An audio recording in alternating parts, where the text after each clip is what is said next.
Kita jumpa kembali dalam acara Buah Bibir dan topik kita pada malam hari ini masih seks di luar nikah atau seks ekstramarital, gejala yang bisa dianggap atau mungkin sudah mulai dianggap biasa oleh pasangan-pasangan suami istri. Tetapi sebelum kita berlanjut, kita tanya dulu pendapat penonton. Ada pertanyaan atau komentar dari Mbak Agnes, silahkan. Selamat malam Pak Hartono, nama saya Agnes. Tadi yang saya dengar Bapak tuh memang menikah bukan karena cinta pada yang pertama.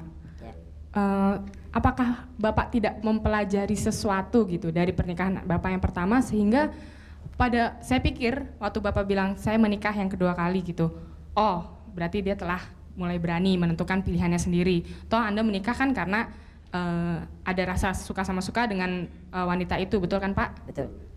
Tapi ternyata Bapak bilang ada juga ketidakcocokan segala macam sehingga Bapak memutuskan untuk mencari yang ketiga, terus kemudian yang keempat, kelima, ya mungkin banyak gitu ya. Menurut saya Bapak itu kayak tidak ada unsur fight-nya gitu dalam suatu perkawinan, karena Bapak menemukan hal yang tidak cocok atau Bapak tidak suka, ya udah saya cari ke yang lain. Bukan gini, saya tidak bicara dengan pernikahan yang pertama karena saya tahu itu tidak didasari cinta. Itu disuruh orang tua. Tapi bagaimana dengan yang kedua?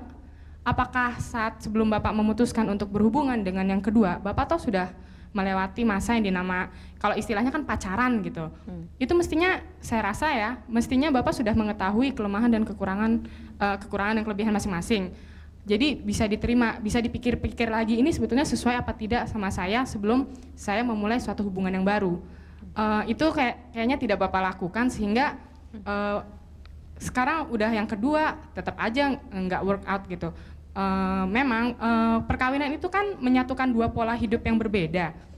Pasti akan ada ketidakcocokan. Sebetulnya yang dipermasalahkan sekarang, yang diperjuangkan oleh pasangan-pasangan yang langgeng itu bagaimana mencari garis tengah di antara keperbedaan-perbedaan yang ada, bukan dengan mencari di luar, mencari yang tidak didapat itu diambil dari yang luar. Begitu. Bagaimana Pak Hartono? Terima kasih buat Saudari Agnes. Pertanyaan ini bagus. Jadi begini ya, wanita memang saya kira menggunakan rasanya, sedangkan laki-laki itu berjalan dengan logikanya, rasionya yang digunakan. Masalah ketidakcocokan ini saya kira bahwa mungkin Saudari Agnes ini salah ya. Saya bukan menikah yang kedua dan bukan menikah yang ketiga, kecuali kita bicara ekstramarital ini, saya bertualang. Berarti saya mencari sesuatu yang mungkin punya nilai lebih dari istri saya. Ternyata saya tidak ketemu. Biasanya itu Pak Hartono, itu namanya ya memang mengadakan perbandingan ya? Ya. Kok iya? Oke. Nah, jadi terus? Silakan Bu Rai. Pak Hartono, Ya. apa yang ditanyakan oleh Agnes itu sebetulnya adalah poinnya you are not fighting lah. Tetapi mungkin memang lagi nggak fighting, orang lagi enak kok. Gimana mau fight? Orang he's enjoying the moment kan. You're enjoying the situation, the atmosphere, dan masih dalam taraf-taraf baru serba ingin lebih mendalam lagi. Kategori itu bagi, maaf ya, as just being a person, itu masih netral saja sebetulnya ya. Jadi belum menjadi masalah, belum menjadi suatu problem ya Pak Naik. Bagaimana Pak Naik? Apa yang disampaikan oleh pertanyaannya Agnes dan dijawab oleh Pak Hartono is actually just a normal thing. Bagaimana Pak Naik? Ya, saya pikir apa yang dikatakan Agnes itu benar. Jadi bahwa Saudara Hartono ya memang mencari enaknya saja. Nah, jadi ya wajar juga itu. Seksual is okay, saya pikir. Tetapi kelihatannya memang mencari yang pertama, misalnya tidak dicintai, jadi hanya dipaksakan oleh orang tua. Tetapi apakah benar karena itu kita tidak tahu. Kalau menurut saya sih sebetulnya Pak Hartono itu masih mencari kasihan gitu dari wanita. Bagaimana Pak Hartono? Saya kira boleh-boleh saja beranggapan demikian, tapi sebagai orang dewasa saya tidak pernah mau memberatkan kepada pihak wanita. Hakikat dasarnya bahwa saya mempunyai persoalan pribadi yang kalau saya kemukakan bahwa kalau ada clash, kebanyakan wanita itu akan bertindak diam ya, abstain. Kemudian timbul suatu frigiditas. Dan dari frigiditas ini akan timbul kompleksitas dan meminjam kembali kata Pak Naik Altobeng tadi. Akhirnya kita laki-laki akan mencari suatu kompensasi. Atau kita berhubungan lagi badan, misalkan berhubungan badan sama istri tidak melayani kita. Nah, lantas apa gunanya kita memaksakan keinginan kita untuk mengeksploitasi apa yang kita bahas, yaitu Kelihatannya Anda tuh you would like to have more excitement. ya. Kalau Pertanyaan Dokter dari Naik, Flor dong. saya kira satu hal dulu yang saya mau tanyakan. Tadi ada istilah frigiditas dan kemudian tadi pertanyaan dari Agnes itu dijawab oleh Pak Hartono bahwa laki lebih logis ya, lebih rasional, perempuan lebih berperasaan, lebih memainkan perasaan. Apakah betul tuh Pak Naik menurut pengalaman Anda? Ya, ada benarnya, ada tidak benarnya. Saya kira tidak benarnya lebih banyak ya. Ya, dalam zaman sekarang memang nggak benar lagi. Jadi semua juga orang pakai rasio, sebagian juga pakai emosi, bukan? Yeah. Nah, tetapi memang kalau saya pikir dalam kasus begini Pak Hartono, memang emosi itu jadi minim jadinya. Jadi semuanya jadi rasio. Nah, ini kalau saya tidak cocok lagi, ya oke, lompat lagi. Nah, sudah kurang enak ini, lompat lagi. Loh, itu jangan namanya window shopping dong. Ya? Window shopping itu. Ya bukan window shopping, tapi ya window eating lah barangkali. Well, itu Oke, ya Dr. nobody Naik. knows lah ya. Ibu Rai kita tanya dulu. Yang tadi pertanyaan berikutnya. Boleh tanya namanya? Nama saya Nia. Saya cuma mau nanya gini, pernah nggak sih Pak Hartono tuh berpikir tentang perasaan wanita itu sendiri gitu? Kalau Bapak gituin terus gitu. Soalnya kan yang namanya manusia kan pasti punya perasaan ya Pak, mau Bapak punya cewek lagi, mau punya apa gitu kan pasti sakit. Saya mau tanya tuh gini, apa Bapak pernah punya trauma masa kecil terhadap sosok wanita itu sendiri gitu?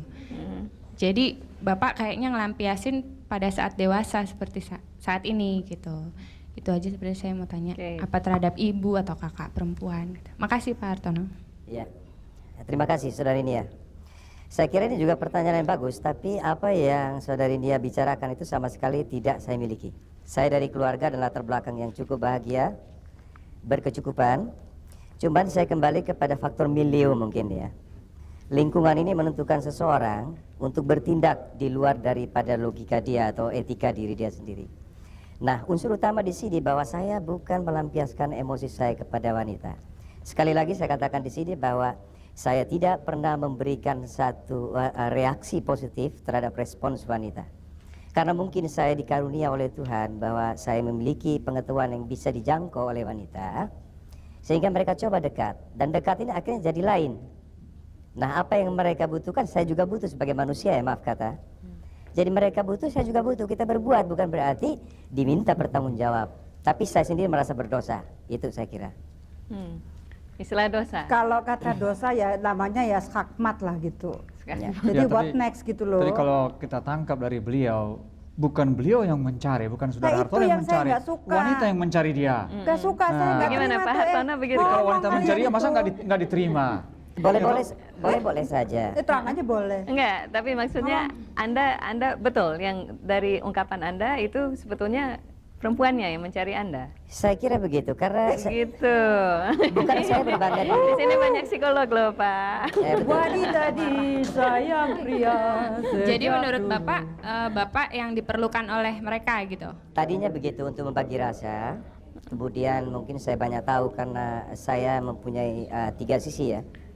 Sisi gelap dari penghidupan orang-orang gelap yang kira-kira banyak teman saya. Kemudian sisi kelabu dan sisi terang. Saya juga sering berdialog, jadi saya menarik dari kesimpulan, oh begini. Aspek psikologikalnya dan ekses serta implikasinya akan begini. Nah, saya bertanya kembali kepada diri saya, apakah saya harus tolak seperti tadi sanggahan ibu? Kenapa you tidak tolak saja skakmat? Kalau kita coba tolak, berarti kita tidak menghargai apa yang dia inginkan. Kita tunggu dulu. Setelah sampai ke sana, akhirnya menjurusnya ke situ. Ya istilah yang tadi lah, BBS lah, sex after lunch lah. Jadi ini bagian dari penghargaan Anda terhadap atensi yang diberikan oleh para perempuan yang ada di dalam kehidupan Anda, begitu? Saya kira terbalik. Oh, malah terbalik, bagaimana? Malah terbalik, bukan begitu. Tapi adalah malah terbalik bagaimana Pak Hartono? Maksud saya memberikan sesuatu input yang baik, kemudian misalkan, nah ini jamakan lah mereka ajak ya, terus berjalan. Nah, saya tidak coba memulai untuk menggandeng atau memegang. Tapi dari gesekan saya yang sudah punya pengalaman ya, dari experience saya belajar bahwa ada getaran apa dalam sentuhan itu. Karena saya laki-laki.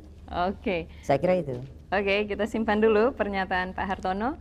Pemirsa, kita masih akan membahas lagi masalah seks ekstramarital atau seks di luar perkawinan antara pasangan yang sudah menikah.